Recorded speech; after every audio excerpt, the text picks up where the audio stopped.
So we're at 1300 Dempsey Road. There's a lot of activity for this price point and this size of a home. We're level entry.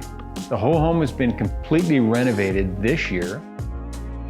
Now we're dealing with some smoke from the fires down in Oregon, so you can't actually see the view, but if you could, I'm telling you, it's right out there.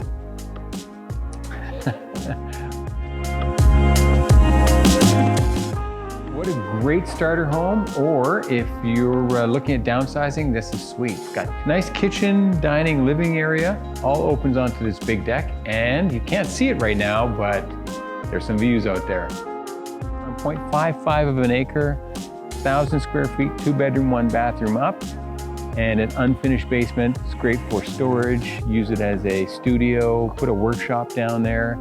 It's got lots of uses.